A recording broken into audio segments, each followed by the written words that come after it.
came up with this chord using voice leading techniques rather than chord theory.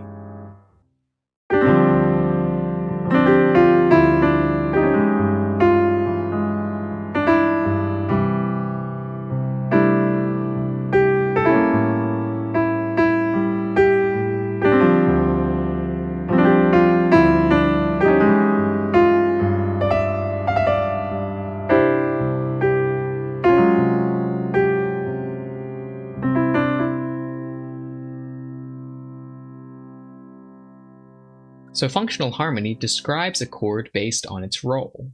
A traditional 2-5-1 would be something like D minor to G7 to C in the key of C. When we take a look at the dominant chord, or the 5 chord specifically, its role is to bridge the gap between the 2 chord and the 1 chord. And then in jazz, it has an additional function, which is that we can load it up with a lot of dissonances so that the resolution from this 5 chord is a little sweeter. So for example, we can do something like the flat 9.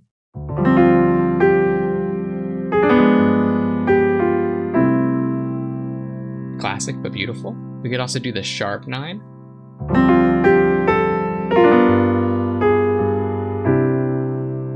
One of my favorites is 13 flat 9.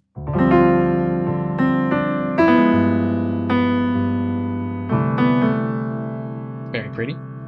I did another video on this, but we could do something like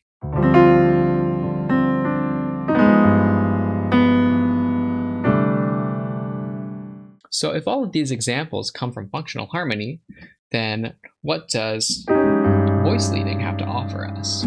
Well, the principles of voice leading are really quite simple when you boil it down. All voice leading says is that when we move from chord to chord, each voice needs to either stay the same or move up or down by whole step or half step. So for example,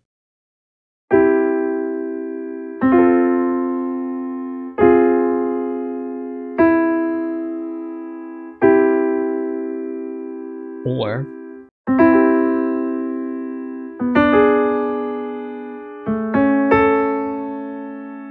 but the interesting thing about voice leading is because we're treating each note as an individual rather than a collective, we can get some weird stuff that we wouldn't really have thought of if we were thinking of it as a vertical chord.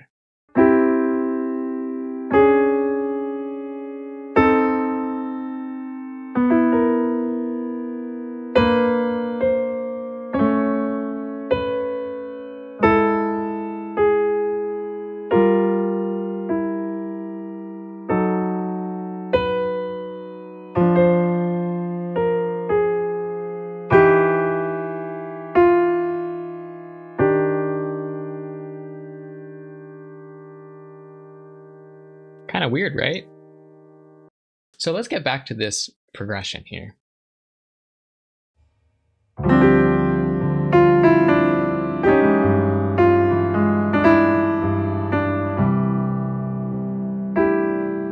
If we take away all the embellishments, though, and really boil it down, it'll look something like this.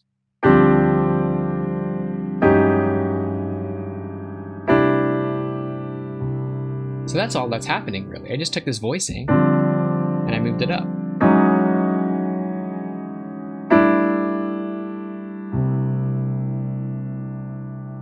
So if we try to analyze this chord here from a functional harmony standpoint, it starts getting a little weird. I guess the easiest way to describe it would be to say that this is some sort of E major 13 structure over G. And that's all good and well. The next note that I add, though, in the etude here is this F. So then what? I guess this would be E major 13 flat 9 over G. So that's certainly very strange. If I wanted to be very, very hyper-specific about getting this very specific voicing, rather than just saying E major 13 flat 9 over G, I guess you could really say E major 13 no sharp 11 no 5 flat 9 over, I don't know. Also, another weird progression is at the end of the etude.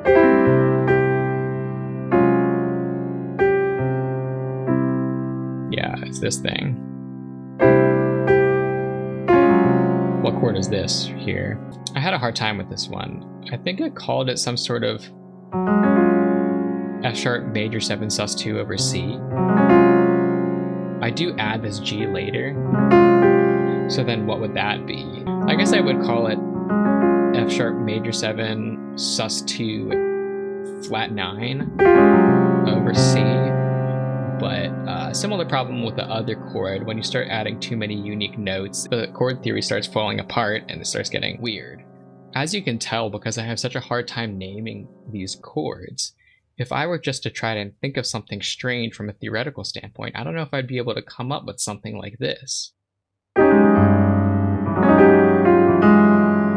Or something like this.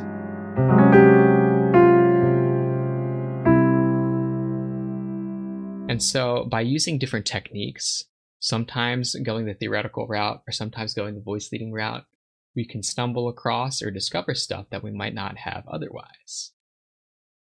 And that's how I came up with this strange chord. So thanks for watching. Hit that subscribe button, give me a thumbs up. You can also talk to me in the comments about how you think that this chord functions. Have you experimented with voice leading versus chord theory? If so, and you've come up with something weird, please let me know, because I love strange chords. Let me know in the comments what you've been experimenting with yourself. Thanks, and I hope to see you in the next video.